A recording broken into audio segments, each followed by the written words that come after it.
Okay, നമുക്ക് നമ്മുടെ ഇന്നത്തെ ട്രേഡിംഗ് അനാലിസിസിലേക്ക് വരാം.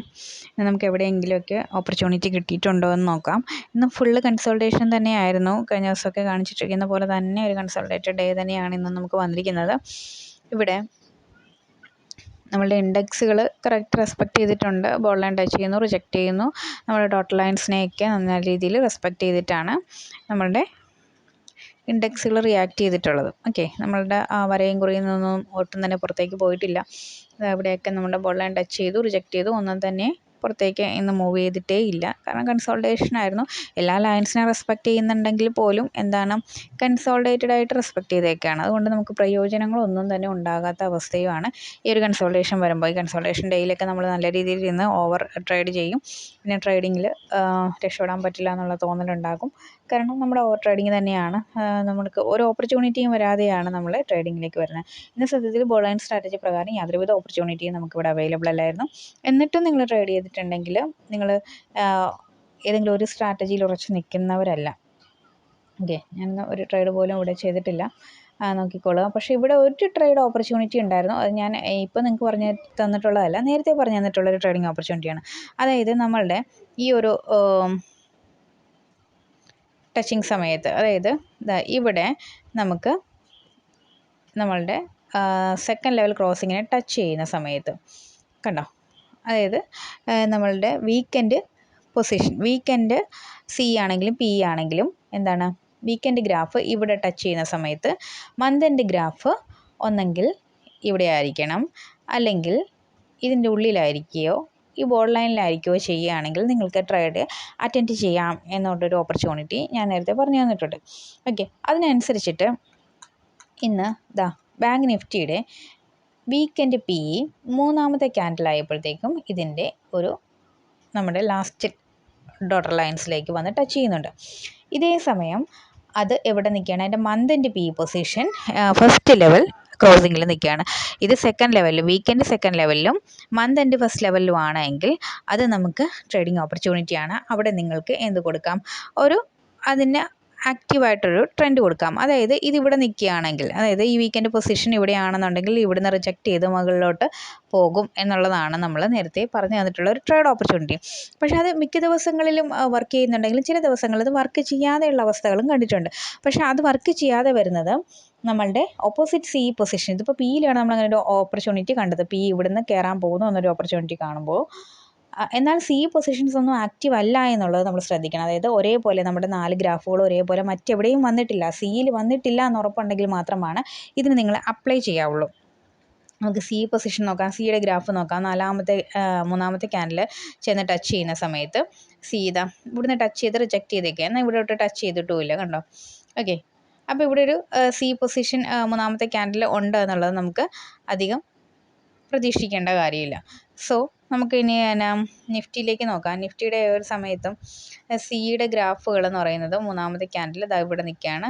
അതേ മൂന്നാമത്തെ ക്യാൻഡിൽ ഒന്നും തന്നെ നമുക്ക് മനസ്സിലാകാത്ത ഒരു ക്യാൻഡിൽ ഫോം ചെയ്ത് നിൽക്കുകയാണ്, അല്ലേ, പാലും തുമ്പും ഒക്കെ ഉള്ള ക്യാൻഡിലാണ്. അപ്പോൾ അങ്ങനെ വരുമ്പോഴത്തേക്കും നമുക്ക് ഇവിടെ ഒരു സി പൊസിഷൻ നമുക്ക് അത്രയും പ്രതീക്ഷിച്ച് പേടിക്കേണ്ട കാര്യമില്ല. സോ നമുക്ക് ഒരേപോലെ 4 ഗ്രാഫുകളും ഒരുമിച്ചൊന്നും സിക്ക് യാതൊരുവിധ എന്തും കൊടുക്കുന്നില്ല, ഇൻഫർമേഷൻ കൊടുക്കുന്നില്ല. ഒരേപോലെ ബോൾ ലൈനിലല്ല, ഒരേപോലെ ഫസ്റ്റ് ലെവലല്ല, ഒരേപോലെ സെക്കൻഡ് ലെവലല്ല. അപ്പോൾ അങ്ങനെ വന്നിട്ടുള്ളത് കൊണ്ട് 4 ഗ്രാഫുകളും ഒരേപോലെ വരാത്തത് കൊണ്ട്, സിയിൽ വരാത്തത് കൊണ്ട് നമുക്ക് എന്ത് ചെയ്യാം, ഈ പി ട്രേഡിന് നമുക്കൊരു ഓപ്പർച്യൂണിറ്റി ഉണ്ടെന്ന് പറയാം. അവിടെ നമുക്ക് പി അലോഡ് ചെയ്യാം. അങ്ങനെയാണെങ്കിൽ മാത്രം, അതായത് പി ആണെങ്കിലും സി ആണെങ്കിലും ഞാൻ പറഞ്ഞിട്ടുണ്ട് 4 ഗ്രാഫുകൾ ഒരുപോലെ വരുമ്പോൾ അറ്റ്ലീസ്റ്റ് 3 എണ്ണമെങ്കിലും ഒരേപോലെ വരുമ്പോൾ ഫസ്റ്റ് ലെവലിലായിരിക്കണം, അല്ലെങ്കിൽ സെക്കൻഡ് ലെവലിലായിരിക്കണം, ബോർഡ് ലൈനിലായിരിക്കണം. അങ്ങനെയാണെങ്കിൽ മാത്രമാണ് നമുക്കൊരു ട്രേഡ് ഓപ്പർച്യൂണിറ്റി ഉള്ളത്. ഇതിന് മുന്നേ ഞാൻ പഠിപ്പിച്ചിരുന്ന, അതായത് ഈ ഒരേപോലെ വരുന്ന ട്രേഡ് ഓപ്പർച്യൂണിറ്റി അല്ലാതെ ഇതിന് മുന്നേ ഞാൻ പഠിപ്പിച്ചിരുന്ന ഒരു ലെവലാണ് ഈ പറയുന്നത്. ഓക്കെ, വീക്കെൻഡ് സി പൊസിഷനോ അല്ലെങ്കിൽ വീക്കെൻഡ് പി പൊസിഷനോ ഈ ഒരു ലാസ്റ്റ് ലൈനിൽ വന്നു കഴിഞ്ഞാൽ അവിടുന്ന് റിജക്റ്റ് ചെയ്ത് മുകളിലേക്ക് പോകും. പക്ഷേ അത് മാത്രം നോക്കിയാൽ പോരാ, അതേസമയം അതിൻ്റെ മന്ത് എൻഡ് പി പൊസിഷൻ അല്ലെങ്കിൽ മന്ത് എൻഡ് സി പൊസിഷൻ എന്ന് പറയുന്നത് എവിടെയായിരിക്കണം, അതേസമയം ഒന്നെങ്കിൽ അതിൻ്റെ ഫസ്റ്റ് ലെവലിലായിരിക്കണം, അല്ലെങ്കിൽ സെക്കൻഡ് ലെവലിലായിരിക്കണം, ഇതിൻ്റെ മിഡിലായിരിക്കണം, അതുമല്ല എന്നുണ്ടെങ്കിൽ ബോർഡ് ലൈനിലായിരിക്കണം. അങ്ങനെ ആയിരിക്കും കൂടി ആണ് എന്നുണ്ടെങ്കിൽ മാത്രമാണ് അതിന് നമ്മൾ ആപ്ലിക്കേഷൻ കൊടുക്കാവുള്ളൂ. ഇത് നോക്കും, മൂന്നാമത്തെ ക്യാൻഡിൽ ഇവിടെ നമ്മുടെ വീക്കെൻഡ് പി പൊസിഷൻ ഇവിടെ വന്നിട്ട് നമ്മുടെ സെക്കൻഡ് ലെവലിൽ ടച്ച് ചെയ്ത് റിജക്റ്റ് ചെയ്യുമ്പോൾ അതേസമയം ഇതെവിടെയായിരിക്കണം മൂന്നാമത്തെ പൊസിഷൻ, ഇവിടെ ആയിരിക്കണം, അല്ലെങ്കിൽ ഇവിടെ ആയിരിക്കണം, അല്ലെങ്കിൽ ഇതിന് രണ്ടിനും മിഡിലാവാം, അതും അല്ലെങ്കിൽ ബോർഡർ ലൈനിലായിരിക്കണം. മറ്റ് മുകളിലേക്കുള്ള ഒരു സ്ഥലങ്ങളിലും ആകാനായിട്ട് പാടില്ല, ഇതിൻ്റെ മിഡിലാകാനും പാടില്ല. ഓക്കെ, അപ്പം മൂന്നാമത്തെ ക്യാൻഡിൽ ഇവിടെ ഫസ്റ്റ് ലെവലിലാണ് നിൽക്കുന്നത്. സോ ഇത് രണ്ടും ഓക്കെയാണ്, ഈ രണ്ട് ഗ്രാഫുകളും ഓക്കെയാണ്. അങ്ങനെ ഓക്കെ ആണെങ്കിലും മറ്റ് സി പൊസിഷൻസ് ഒന്നും ആക്റ്റീവ് അല്ല, അതായത് 4 പോയിന്റുകളിൽ ഒരുപോലെ വന്നിട്ടില്ല എന്നുള്ളതും കൂടെ നമ്മൾ ശ്രദ്ധിക്കണം. ഇവിടെ അങ്ങനെ വന്നിട്ടില്ലായിരുന്നു. സോ ഇത് ഒരു ട്രേഡ് ഓപ്പർച്യൂണിറ്റി ആയിട്ട് നമുക്ക് അപ്ലൈ ചെയ്യാൻ പറ്റുമായിരുന്നു. ആകെ മൂന്നാമത്തെ ക്യാൻഡിൽ ഒരു പി പൊസിഷൻ അപ്ലൈ കൊടുക്കാമായിരുന്നു. അങ്ങനെ നമ്മൾ കൊടുത്തിരുന്നെങ്കിൽ പിയുടെ ഗ്രാഫിൽ ഇതാ മൂന്നാമത്തെ ക്യാൻഡിൽ നമ്മൾ എന്ത് ചെയ്യുന്ന ഒരു പി പൊസിഷൻ അപ്ലൈ ചെയ്താൽ, ഇന്ന് നിഫ്റ്റിയുടെ എക്സ്പയറി ആയിരുന്നു, മൂന്നാമത്തെ ക്യാൻഡിൽ നമുക്ക് ഒരു പി പൊസിഷൻ അപ്ലൈ ചെയ്യാം, ഇവിടെ നിന്ന് എടുക്കാം. അത് 15 രൂപയ്ക്ക് മേടിക്കാം. കണ്ടോ, അത് കറക്റ്റ് 100% റിട്ടേൺ വരെ മൂവ് ചെയ്ത് പോയിട്ടുണ്ടാവും ഈ ഒരു പി ക്യാൻഡിൽ. കണ്ടോ, ഒറ്റ ക്യാൻഡിൽ നമ്മളൊരു നാലാമത്തെ ക്യാൻഡിൽ അപ്ലൈ ചെയ്യുന്നു, അതിൽ തന്നെ നമുക്കൊരു 25% റിട്ടേൺ ക്യാൻഡിൽ കിട്ടുന്നുണ്ട്. കുറച്ചും കൂടെ വെയിറ്റ് ചെയ്താൽ 100% റിട്ടേൺ, നമ്മൾ 25%ഓ 10%ഓ എത്രയാണ് നമ്മൾ റിസ്ക് കുറയ്ക്കാൻ കഴിയുന്ന രീതിയിൽ അതിനെ എടുത്ത് നമുക്ക് എക്സിറ്റ് ചെയ്യാം. ഓക്കെ, ആ ഒരു പൊസിഷൻ അല്ലാതെ ഇന്ന് ബോർഡർ ലൈൻ സ്ട്രാറ്റജി പ്രകാരം യാതൊരുവിധ പൊസിഷനും ഓപ്പൺ അല്ല.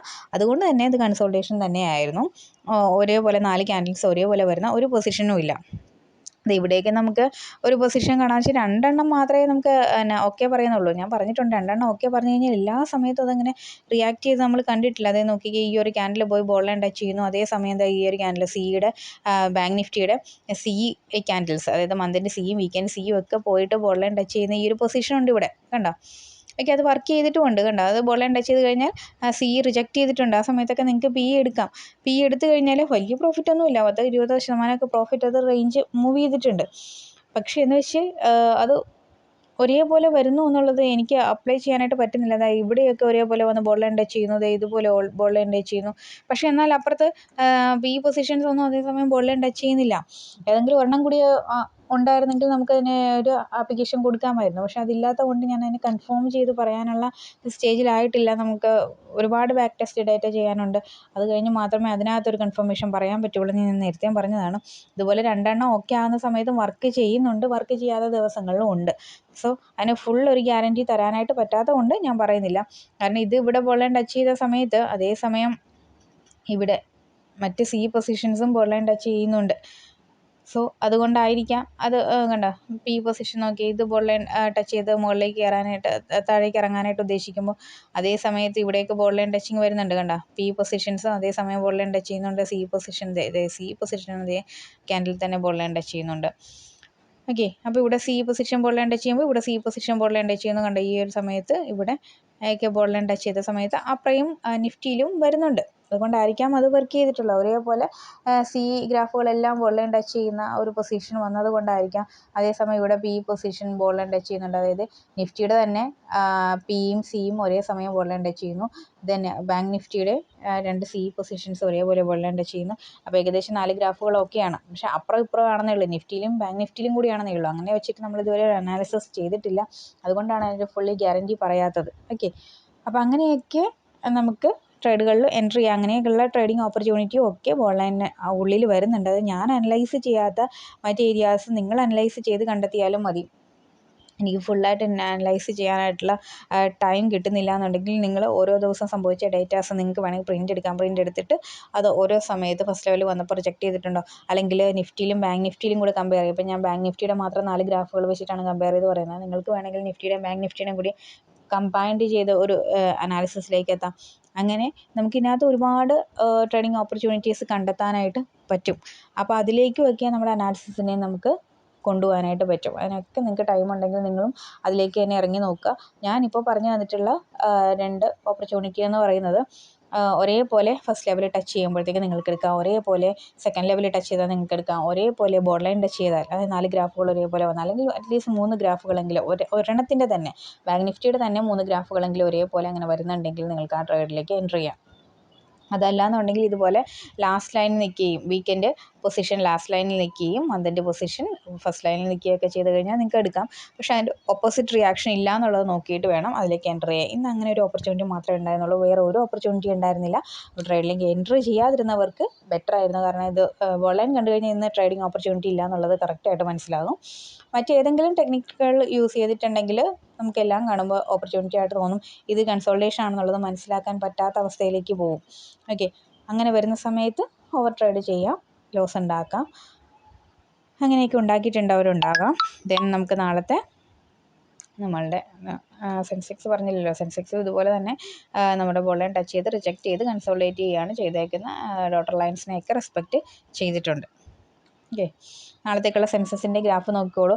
അപ്പർ ഡോട്ടർ ലൈൻ വരുന്നത്, ക്രോസിംഗ് ഡോട്ടർ ലൈൻ വരുന്നത് 82,786. ദെൻ സെക്കൻഡ് വരുന്നത് 82,690. Okay, then board line, upper board line വരുന്നത് 82,494. ദെൻ അപ്പർ ഡോട്ടർ ലൈൻ വരുന്നത്, ഇന്നർ ഡോട്ടർ ലൈൻ വരുന്നത് 82,359. ദെൻ ലോവർ ഡോട്ടർ ലൈൻ വരുന്നത് 82,055.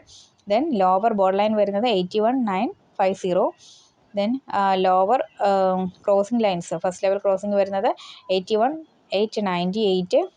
Second one 81,730. ദെൻ ഫ്യൂച്ചറിൻ്റെ നോക്കാം. ഫ്യൂച്ചറിൻ്റെ അപ്പർ ബോർഡ് ലൈൻ വരുന്നത് 24048. Then crossing levels, first level crossing വരുന്നത് 24098, 24126, അങ്ങനെയാണ് രണ്ടെണ്ണം വരുന്നത്. ദെൻ ഇന്നർ ഡോട്ടർ ലൈൻസ് വരുന്നത് 24011. ദെൻ 23930. ദെൻ ബോർഡ് ലൈൻ വരുന്നത്, ലോവർ ബോർഡ് ലൈൻ വരുന്നത് 23912, 23912. ദെൻ ക്രോസിംഗ് ലെവൽസ് വരുന്നത്, first level crossing 23835, second level crossing 23807. Okay, അത് മാർക്ക് ചെയ്തോളുക. അപ്പോൾ നമുക്ക് ഇൻഡെക്സ് ലെവൽസ് ഫ്രീ ആണ്, അതിൻ്റെ ലിങ്ക് താഴെ കൊടുത്തിട്ടുണ്ട്. ദെൻ അതിലേക്ക് ജോയിൻ ചെയ്യുക. ദെൻ സ്ട്രൈക്ക് ലെവൽസ് വേണമെന്നുണ്ടെങ്കിൽ മാത്രം പെയ്ഡാണ്, അത് നമ്മളെ സെപ്പറേറ്റ് വാട്സപ്പിൽ കോൺടാക്റ്റ് ചെയ്യാം. ഓക്കെ.